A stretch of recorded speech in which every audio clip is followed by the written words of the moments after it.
Voor de 92 garnalenviskers binnen het minder tijden. Lege prijzen voor de garnalen, hege onkosten. En boven dat worden er straks gebieden sletten voor de visserij. We zoeken in de toekomst mooie natuurbeschermers en viskers.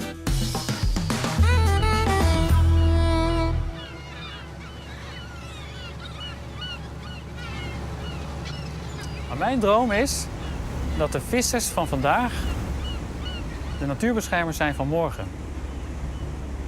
Het is eigenlijk absurd dat vissers en natuurbeschermers tegenover elkaar staan. We zijn allebei afhankelijk van het gezonde natuur in dit gebied. En ik hoop dat we in de komende jaren daarin kunnen werken, dat we daarin samen kunnen gaan optrekken.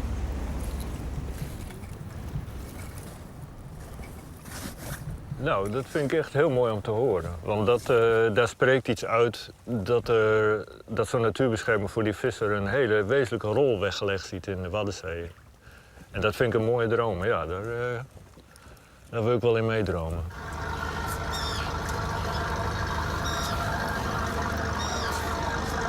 Ik kijk net van bestaan. Ik ben ook net de boertje. Ik ben hier aan Durk. Ik vis hier op te leven. Dat is makkelijk zo.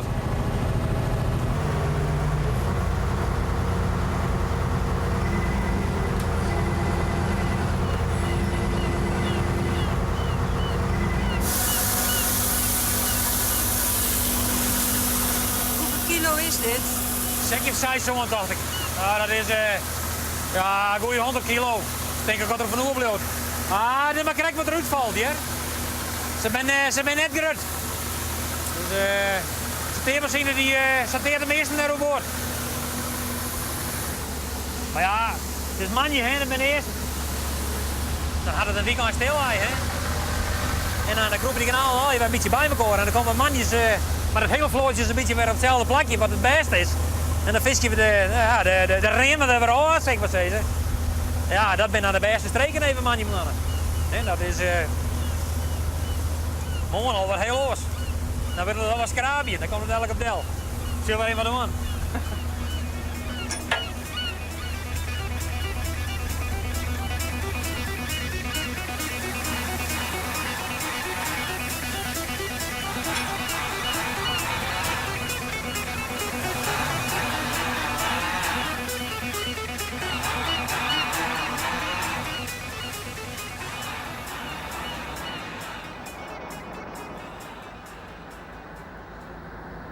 Het grootste probleem momenteel is de overcapaciteit. Er zijn in Europa, dus België, Nederland, Duitsland, Denemarken, zijn er ongeveer 500 schepen, 500 garnalenschepen. Die leveren nu 30 miljoen kilo per jaar aan garnalen.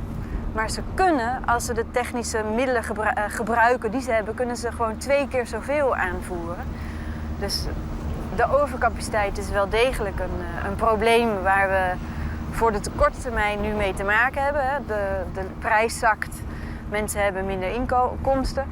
Maar op de lange termijn moeten we daar ook een oplossing voor zien te vinden, sowieso.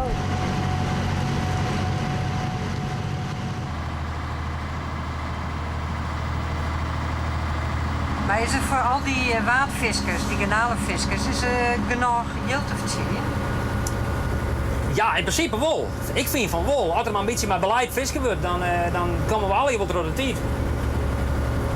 Maar ja, er moet wel wat beleid wezen. Als je maar raakbagger en proberen ze vol mogelijk aan de wal te zetten. Dan zeg ik, kanaal is een luxe product en er is maar een beperkte markt voor.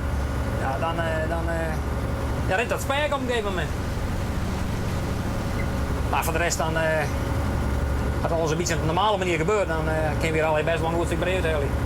Het had hartstikke goed best, dus ik heb het heel net zo best hier, maar ik had ook hele goede tijden. Maar een beetje trommen kan rekken niet. No?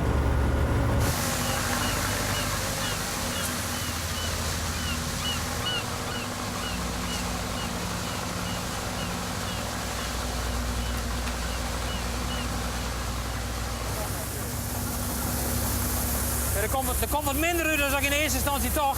Want je zit eigenlijk een paar goeie niet. Die spant erom. En we rollen de meesten gewoon weer op boord. Er zit maar peer gewoon niet eigenlijk de maat aan. Maar de rest is al gewoon zo lies. En die zeven we weer op boord. Nou, deze bleef erover.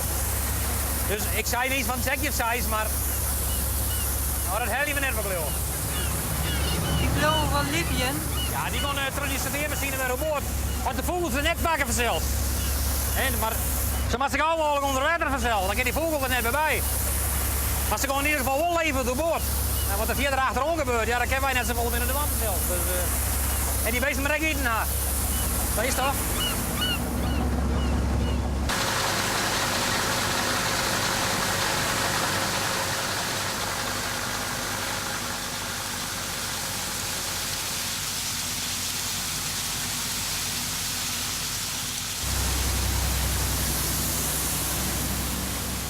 Iedere visserman is momenteel nog vrijwillig lid van een producentenorganisatie.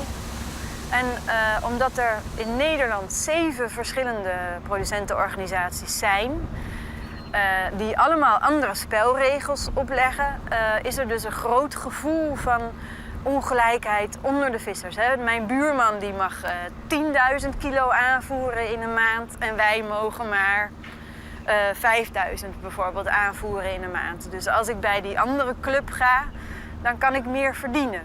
Zich niet realiserend natuurlijk dat als je grotere hoeveelheden aanvoert, dat je dan minder gaat verdienen, want dan zakt die prijs vanzelf. En hoe gaan wij nou deze week vangen? Ik maak deze week van de PO 2000 kilo omringen. De producentenorganisatie waar wij bij ons sluiten met een sector. Nou ja, het is te hopen dat we die zo gauw mogelijk afzetten, want dan bespaart het de gazolie. En hoe jij er alweer in de haven leest, dan hoeft de motor niet meer te draaien natuurlijk. Dus, en de gazolie is ook die wat zit burger. Ja, dan gaan we nog eens €3 betalen, dan rommelt het wel een weekje. Maar helemaal niet net. Dus dat is €6.000. Ja, dat is, ja, er moet er een week bij dat er wat meer is vanzelf, maar dat is wel een week, ja, dat is wel een redelijke week. Ja, dat klinkt wel aardig, €6.000. Ja, ho, maar dat bent 52 weken niet hier, hè? En dan lezen van zowat, ik ga al in je winter, ik ga niet al je stil. Af en toe met een Noord motor erin bouwt natuurlijk, en dan denk ik wel tijd. Het wordt wel tijd dat er nog wat verzinnen wordt. Dan komt het gewoon op del. Want ja, van de wiellever, dat ken je net helemaal verteld. Nee. Wat zo mooi was, dat we alleen maar met een beetje inzwijzen konden. En het vlotje uit Haaswij en de Blauwe Zoowij, dat gaat al even goed. Maar ja, dan hoor ik al van de dik, daar zit wat wieringen met dikke katters en er komen steeds meer urkers bij, omdat die in de vis net een stoer te verzinnen is vanzelf. Dus ja, die verkepen die grote katters of ze concentreeren en die kepen een liter kanaalspootje bij waarom. En dat ging het al dit bij dadelijk gaan willen. Maar meestal de naaier en de grotere spullen die dadelijk de wasbomen. Daar komt het dadelijk op deel. Nou, de grootste dwarsbomen ben nergens lid van natuurlijk. Nee. Bij de rest, wij zijn alleen wel lid van een producentenorganisatie, zeg maar steeds. Maar ja, de grootste dwarsbomen die ben eigenlijk nergens lid van. Nee. Ja, dan kun je dus ook niks leren, daar komt het dadelijk op deel. No?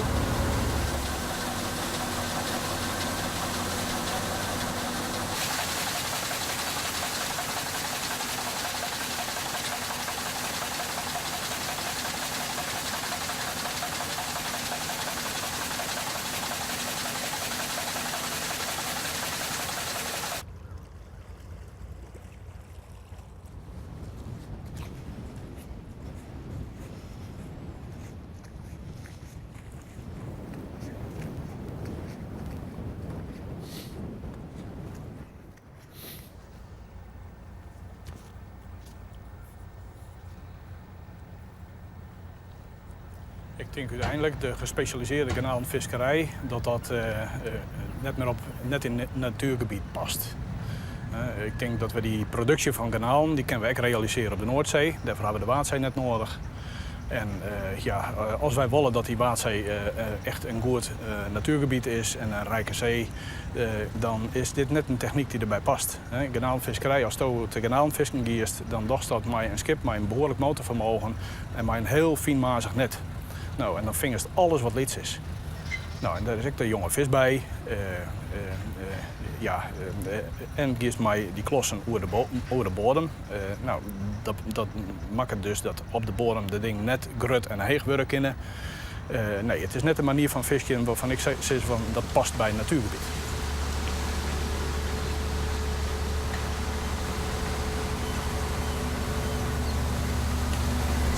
bijvangst. Wat wij hier boven water hebben, maar dat klinkt leer ons en dat hij nog zelf zien.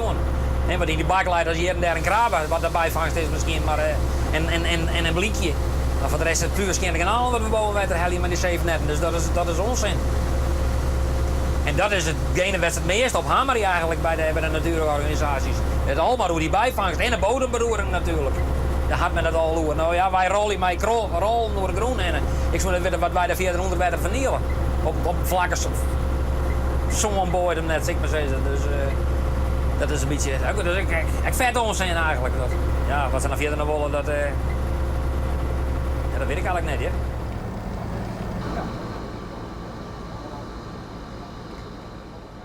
We moeten meer aan elkaar hebben. We moeten elkaar door de tijd inslepen. Ik zag je net ook, ik stond net met een clubje vissers te praten. En dan kon ik niet op je naam komen, ja. Maar er waren een categorie vissers die zei: hey, ik zei hij van de natuur. Trap hem over. Over de kade. Over de kade. Nou, dat gaan we dus niet doen. En ik ga ook niet in de kont kruipen, dat niet. Maar in ieder geval, als we met elkaar samenwerken, kunnen we ook samen wat bereiken. Zo zien wij het. Ja, zo zien wij het natuurlijk ook. Ik bedoel, voor ons geldt, wij willen gewoon die rijke zee terug. Ja. Die willen wij hier ontwikkelen, die zee kan zijn. En in die rijke zee past ook een visserij. Klaar. Maar het zal een andere visserij zijn dan de visserij zoals we die hadden en zoals we die kennen. Maar als het goed is wel met evenveel werkgelegenheid en met minstens zoveel economische productie.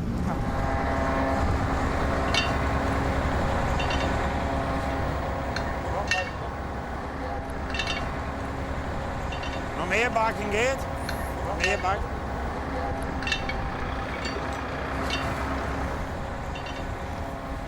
En daarnaast is het ook zo dat in de Waddenzee dus gebieden gesloten gaan worden. Dat is onomkeerbaar, daar komen we niet omheen. En daarmee zou je dus eigenlijk met dezelfde hoeveelheid vissers de druk op de nog open gebieden qua visserij ga je vergroten. Dat is natuurlijk ook niet iets wat de vissers willen. Hè, om allemaal in een rijtje achter elkaar aan te gaan vissen bijvoorbeeld, of naast elkaar. En dat is natuurlijk ook niet iets wat de natuurorganisaties willen. Ik bedoel, we 24% van de boeten kan wordt aansluiten. Dus maar ik 24% vissers maar eruit, dat is makkelijk genoeg. En dat is gewoon een simpel rekensom. Maar ja, die mag je net mij voortsturen vanzelf.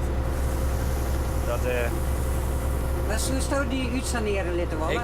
Ik liet me net uitsaneren, nee. Voorlopig net in ieder geval. Dat ben ik nou net van plan. Nee, we gaan er van de winter nog een motor in zetten, dus ik heb dat niet natuurlijk. Dus, nee. Nou ja, wat moet je oorzaak? Ik ken oorzaak niks, dus maar dat ik maar een beetje de man blijven dan.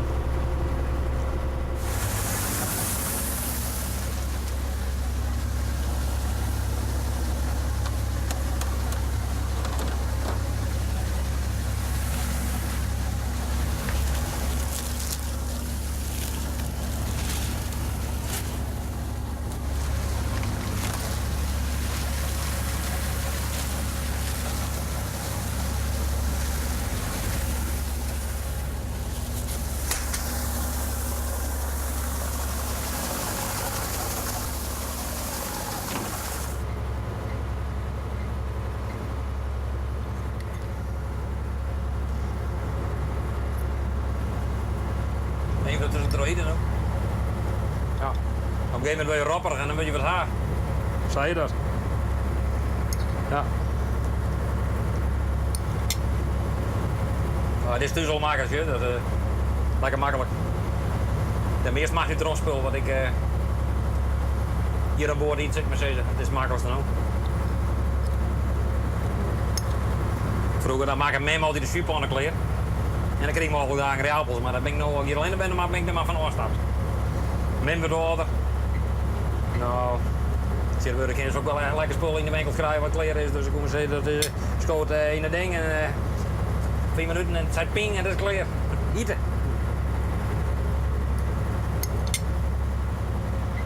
Is dit ongezellig altijd alleen? Nee. Ik ga maar zo alles aan boord, internet, televisie, radio, cd. Nee, daar ga ik helemaal geen lijst van, hè? Hier zijn ik niet, nee, dat heb ik nooit, ja? Dat heb ik nooit, nee.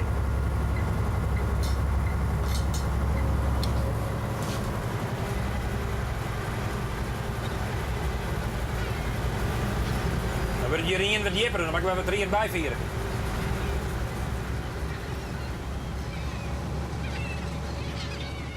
Er zijn te veel vissers. Er is overcapaciteit. Ja, ja. Ja, het is heel bot, maar zo is het wel, ja. Ja, dan hebben we het dan voornamelijk over de garnalenvissers, ja. Ja, en de strijd is nou van, hoe moeten die uitkocht worden, waar moet het geld bij komen? Ja, en hoe kan je dat op op een nette manier, zeg maar, voor iedereen oplossen, inderdaad. En hoe kan je dan zo'n sector ook zo inrichten dat er voor de mensen die willen blijven vissen, want dat zijn er ook genoeg, en dat die een gezonde toekomst hebben. En wij denken van, als je nu een goed plan met elkaar maakt, de vissers en de natuurbeweging, waarbij je zegt, we werken toe naar een duurzame sector die gewoon gezond is, economisch gezond, met iets minder boten, maar wel boten die geschikt zijn voor het gebied.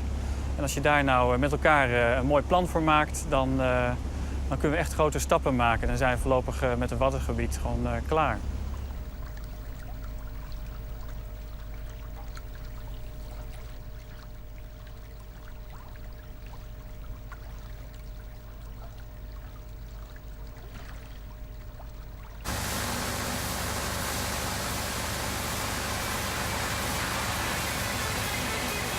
Ik ga voor jou roeren, ze wipt als een baren. Dus dat doen we ook. En het is, het is wat kwart vanzelf, maar ik denk dat het donker even beter wordt als hoe die. Dus dan mogen we nog maar even product van mij denken. Mag je altijd zo kwart een nacht? Nou, nee, net altijd, ja. Maar ja, de laatste tijd dan, dan maak ik ze net vol lang. Nee, dat is wel zo. Ik leid nou een stapeltje rekken sturen, dat maar even werken worden. En die mensen mag een cent op het eten, dat is simpel zo. Dus dat doe ik niet best eigenlijk even voorgenomen. Dan maar wat kwart te sliepen.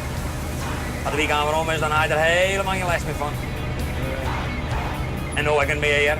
Dus even naar de wekker rent en dan, dan moet je eruit. Simpel zo. Maar een bak koffie en even kleren.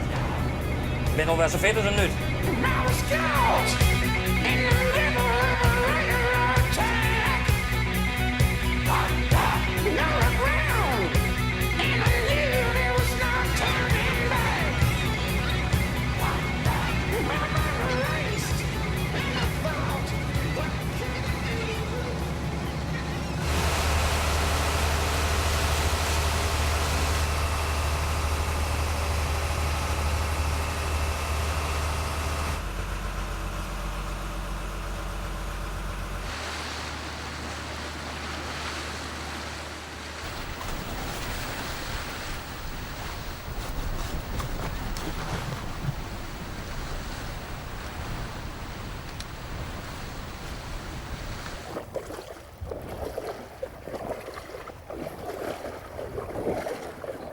Ik ben beroepsvisser, parttime beroepsvisser. Een dag of 3, 4 in de week. Dat is niet het enige wat ik doe, ik ben ook nog bioloog. Ik heb ook nog mijn eigen adviesbureau voor landschapsbeheer en kustbeheer.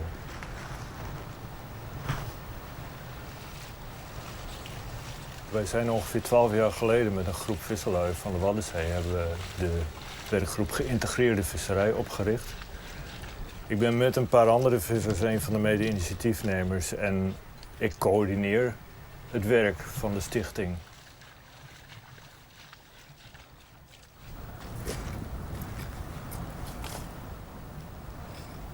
En wat we doen sindsdien, dat is met hele praktische experimenten. Kijken of we een goede toekomst kunnen maken voor kleine gemengde bedrijven in de Waddenzee. Dus denk dan maar aan vissers die het hele jaar door vissen, maar ieder seizoen wat anders. En kleinere boten, dus ook minder grote vangsten, maar wel heel veel dagverse vis van het seizoen. En heel erg met de natuur meewerken. Wat voor oesters zijn dit? Van oorsprong Japanse oesters. Zo noemen wij ze niet meer hoor. Wij vinden dat ze hier nu ingeburgerd zijn. Maar het is een Japanse oester, of ja, ook wel de Portugese oester. Het is eigenlijk dezelfde soort. En dan dit is een prachtig oester, eigenlijk. Zie je er nu nog niet aan af, maar het is echt een hele mooie. En daar is vraag naar? Ja, het begint in het noorden een beetje te komen.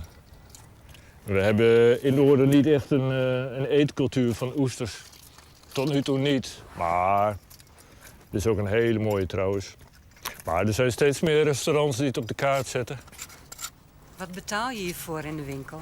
Volgens mij liggen onze oesters in de winkel voor nou, €1,10, €1,20 per stuk. En wij verpakken ze altijd in mandjes, in van die traditionele houten mandjes met een dozijn oesters.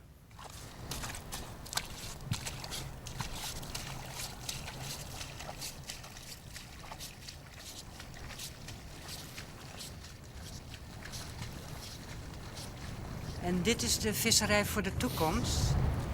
Ja, dat zou je niet zeggen als je me zo ziet, maar ja, toch wel hoor. Ja, als je nagaat dat met wat ik hier nu aan het doen ben, dat dit volgens de kenners toch echt een heel goed product oplevert. Waar mensen ook bereid zijn voor te betalen als het goed vers is. Het is vers, omdat we het zelf rechtstreeks ook afzetten. Dan heeft het wel toekomst, ja. En hoeveel vissers zouden hiervan kunnen leven? Nou, van leven... Kijk, we willen geen fulltime oestervissers worden. Maar dit kan echt wel in de Waddenzee. Als we de markt ook opbouwen, kan dit wel voor 10, 20, 25 vissers een visserij zijn voor erbij, hè? Erbij.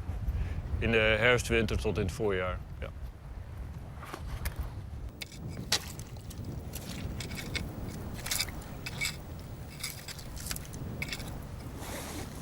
Garnalenschip is wel moeilijk flexibel te krijgen, maar het kan wel. Er zijn wel garnalenvissers die ook andere visserijen erbij doen. Ook bij ons in de groep is ook een garnalenvisser die nu ook meedoet met dit oesterrapen wat ik hier nu doe.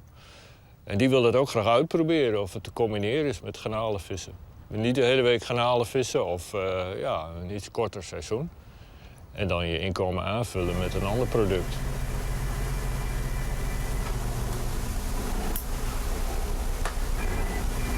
Als jij willen dan, ik hak wel trouw dat we gedeelte op kanaal vissen en gedeelte op spierings die commercieel totaal niet interessant binnen. En oesters, die Japanse oesters die in mijn bielen achterom maar, zeg maar zeggen. En dat soort dingen, maar dat zie ik eigenlijk helemaal niks zien. Ik had ook nog een tijdje in die groep geïntegreerde kustvisserij zitten. Maar daar ben ik op een gegeven moment uitgestapt, want ik goed het net met die lui eigenlijk net helemaal in worden. Ik vond een beetje een geitenwolle sokkenbeweging. Nee, daar hiek niks mee.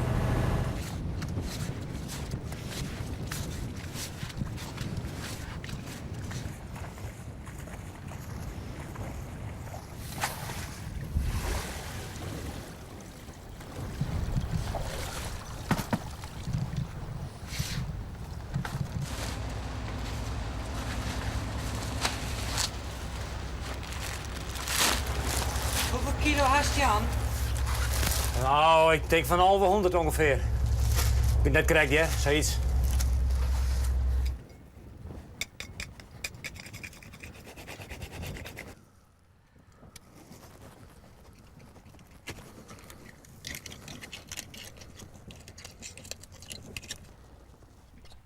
Nou, ook tijdens het rapen moeten we ook toch zo nu nog even proeven.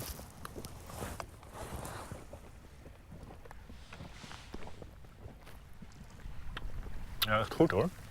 Ja. Zo mooi vlees. Prachtig.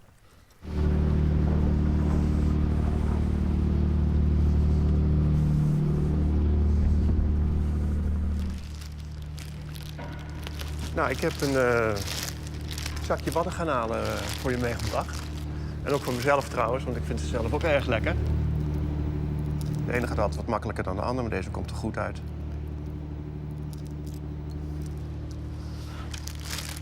Ja, deze is erg goed. Het probleem is dat ja, bijna niemand meer zelf pelt. Dus die beesten die worden afgevoerd naar, of heen en weer gebracht naar Marokko, waar dus nog handmatige garnalenpelsters zitten. Ik kan er niet afblijven hoor. En nou, dan komt er een slap aftreksel van deze smaak op de markt. Je kunt mij elk moment van de dag hiervoor wakker maken. Het is niet zwaar vissig, het is zilt. En het is eigenlijk zelfs lekkerder dan kreeft. Kreeft heeft ook die mooie, zachte, ziltzoete smaak. En dat heeft die Noordzeegarnaal ook. En zelfs nog wel wat verfijnder, vind ik. Maar dan moet je ze wel zelf pellen. Nou ja, kijk. Op dit moment is het zo dat als je echt een verse garnaal wil, dan moet je ze gewoon hier in Harlingen of zo gaan halen. dan moet je ze zelf pellen.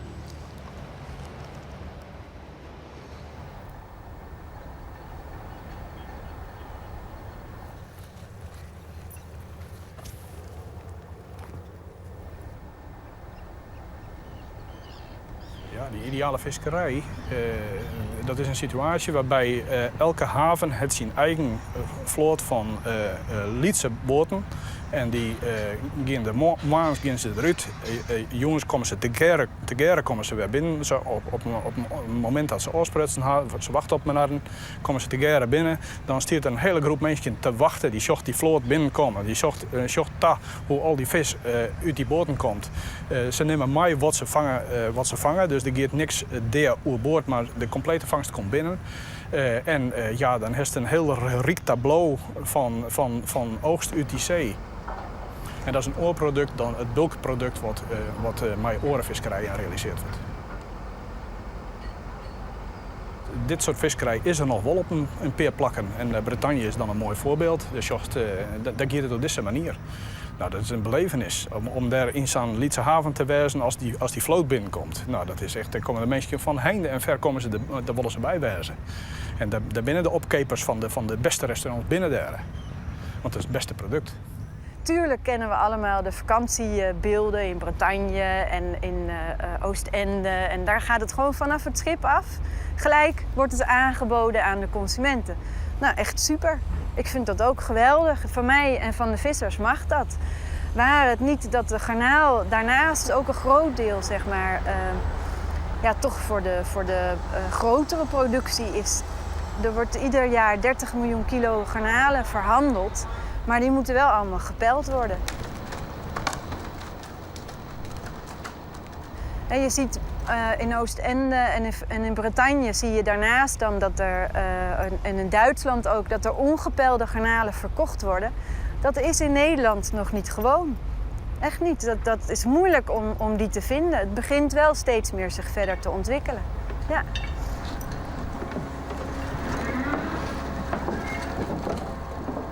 Waar we naartoe moeten gaan is echt een duurzame visserij in het Waddengebied. En dat is een visserij die niet te veel vraagt van het systeem, maar wel economisch gezond is. En dat vraagt om gewoon een hele aanpak. Dus je moet niet alleen maar hebben over van we gaan boten uitkopen. Je moet niet alleen maar hebben over van we gaan gebieden sluiten. Je moet een pakket maken waarbij je het voor de markt aantrekkelijk maakt. Een soort niche-markt, het waddenvis. Je moet zorgen dat de havensteden daarop zijn ingericht. Je moet zorgen dat de visserijdruk niet te groot is. En je moet zorgen dat de boten die varen, dat die ook op een natuurvriendelijke manier kunnen vissen. Nou, dat als pakket. Dat is echt een waddenfondspakket. En om hoeveel geld gaat het dan? Nou, de schatting is ongeveer 30 miljoen euro. In ieder geval gaat het om minder dan een tiende van het hele fonds, van het hele waddenfonds. Dus dat moet kunnen, zeg ik dan. Maar als we over 10 of 20 jaar denken, Ja. hoe ziet de garnalenvisserij er dan uit, Jere? Ik heb geen idee, misschien hebben we er al niet eens meer. Wat de natuurorganisaties hun zin krijgen dan. Maar die had leest dat we opzouten, dat is helemaal zo. Dus dan ben we niet meer. Maar ja, dat kan ik net van nu, want dan begin je te doen en dan hiet die motor er van de winter in niet zetten natuurlijk. Dan mag men met hun al lezen wat ze al hier in een hol hebben. En ik vind altijd dat die mij overleggen het eerste komen. En dat moeten we dan maar proberen.